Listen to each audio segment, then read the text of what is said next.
Yes, in other news, you might be considered to have a disease if you're addicted to games. Okay. So says the World Health Organization. Okay. I'm okay with this. Because if you're addicted, you need help. When you're like, there's a difference between what we are and being addicted. When you're addicted to something, it consumes your life. But wouldn't an addiction in itself, no matter to what, wouldn't the addiction itself be the problem and not specifically to, Yes. Okay, like, so like how people are addicted to drugs. Yeah. Or alcohol, or in this case, video games.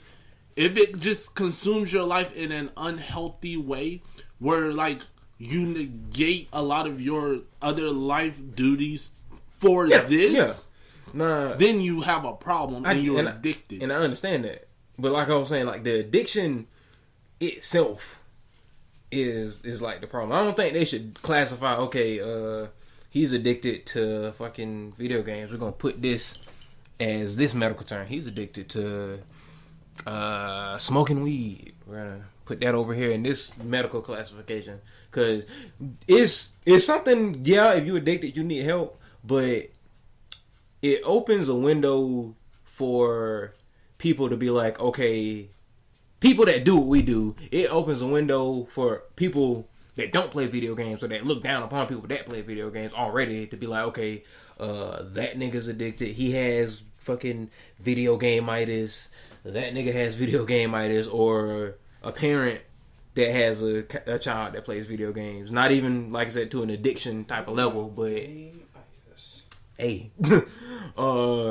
but it'll be to that point where, okay, he plays video games more than usual. Not even to a necessarily an addictive level, but he plays video games more than usual, or basically he's a gamer. He has this disease. I'm gonna go get him checked out for this disease. I'm using air quotes, people. Okay, that's just a parent being a jackass, which a lot of people are. Yes. That's a large majority. And you need to come close to this mic. A large majority of people are jackasses. Alright, that's the parent just being the fucking jackass of a parent. Fuck them. Now, what they're talking about with this is you've only been playing your game nonstop for days on end, neglecting work, your family. Yeah, putting the game over everything else. Yes. Yeah. That's what they're talking about. What people always do is they blow out of proportion. The school shootings, they've already tried to use video games as a way to as a way to like somewhat justify. They blame video games for them. Okay, what the parents do, like what happens with the child when they just sit there and play video games for piss ass long times.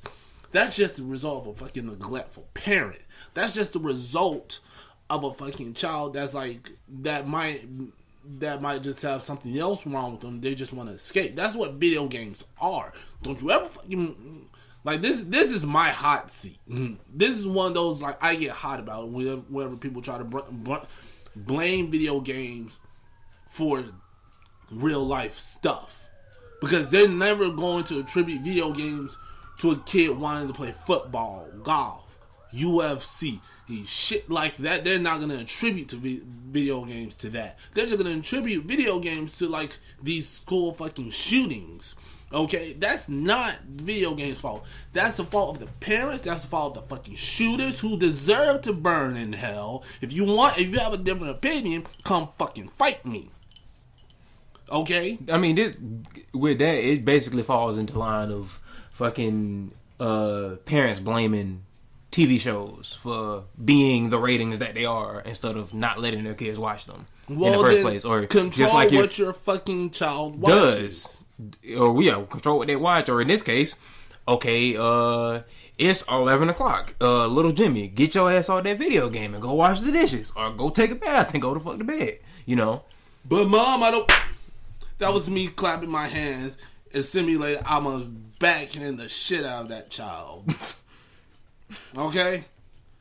Like my girlfriend's kid, she loves to play video games with me as well. Like I'm okay with this, but there are some games I don't let her watch. Exactly. Like, so you can't blame like when somebody goes and gets their kid Grand Theft Auto, a game where you can run around, shoot people, go to strip clubs, have sex with hookers. Kill said hookers after you have sex with them. Yeah, kill the hookers. Robbery and all that. Like, and that's not even going. We're not even going to get into what the fuck Trevor does.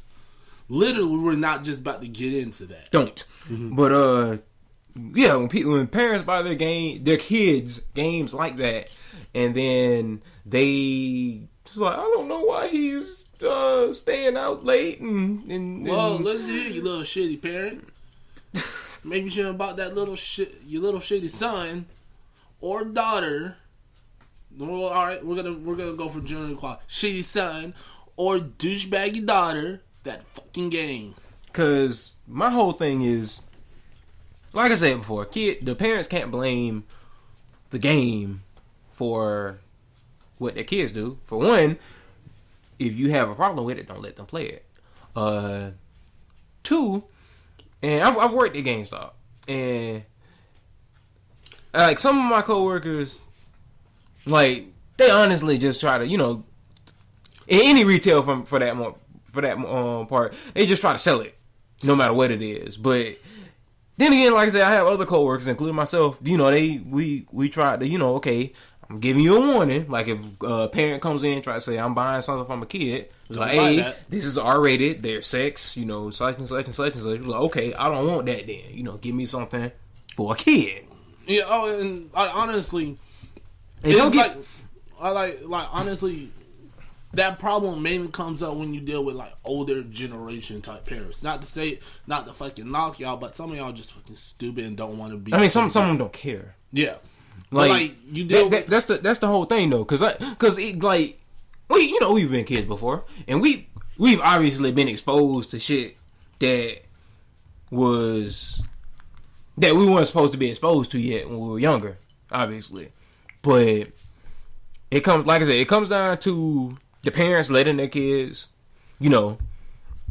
play, whatever game that they think is, like I said, safe for them. And two, it honestly comes down to the person, because that comes down to how easily somebody can be fucking influenced. That's true too. That is true.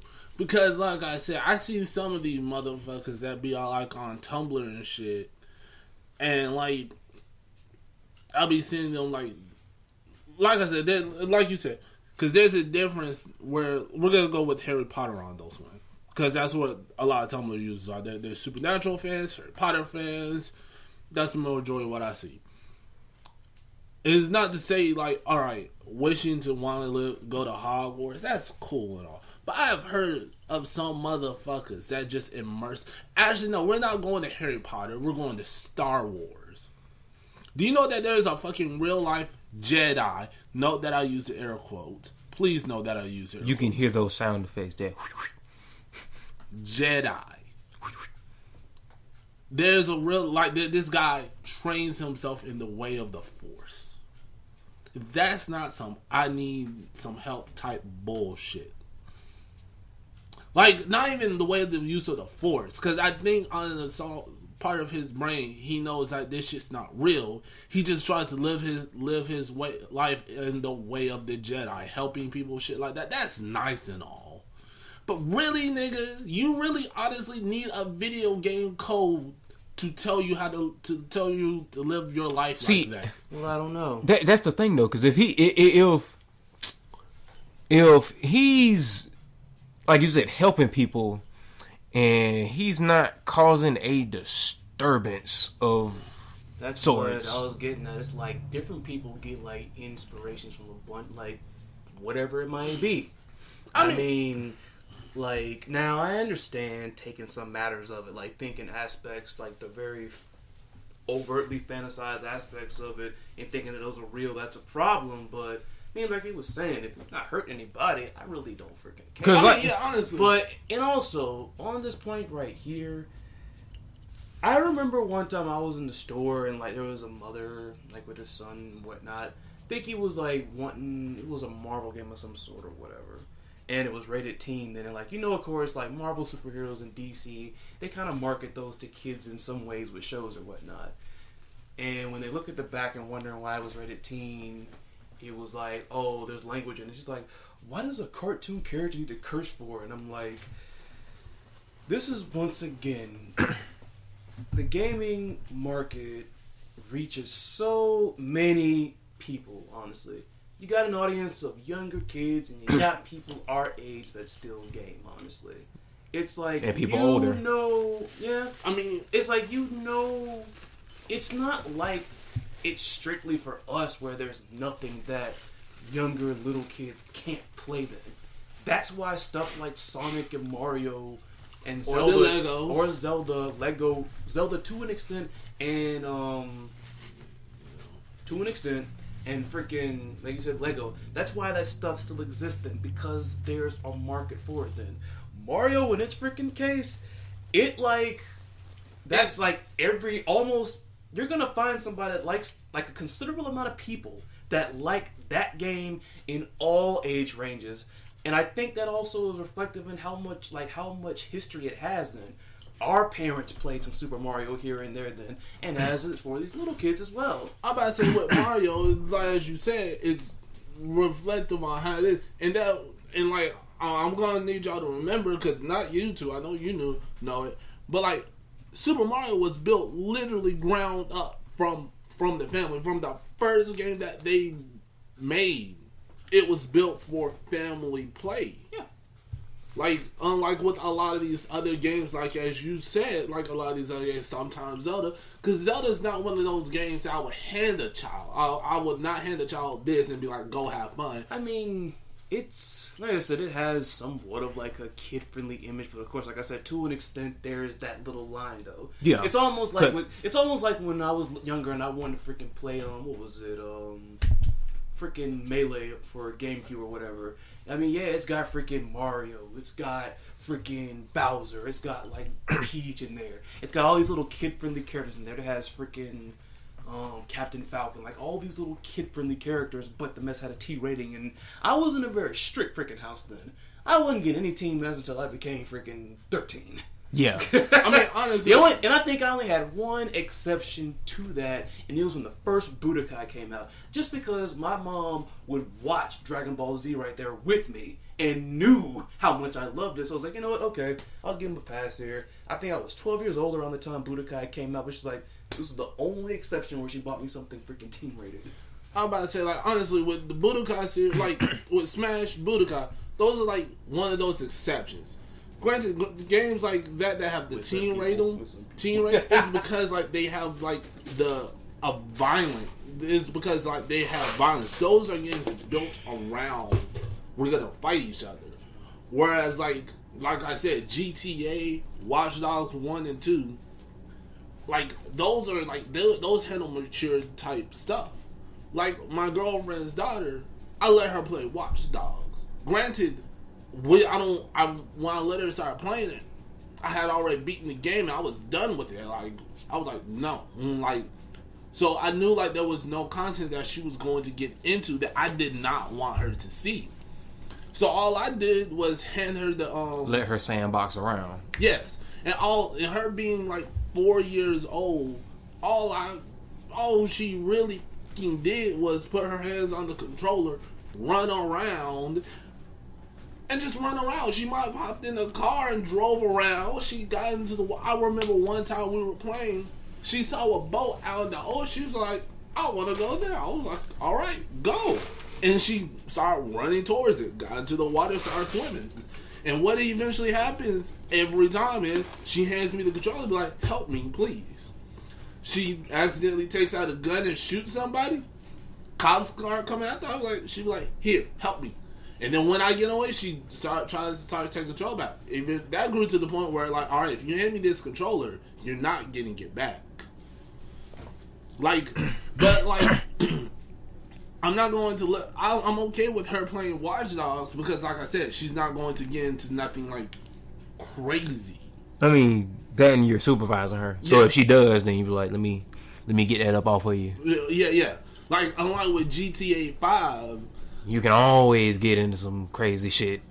just walking down the street will get you to something crazy. But just like Lotus was talking about, you have different demographics of things, so you can't always be like, why does a character need to curse, or all this good stuff, because you have different demographics, because you have stuff for kids, stuff for adults, stuff for teenagers, and just all these little different niche areas, because even when it pertains to just digital animated stuff in general, you know what I'm saying, you have those different demographics.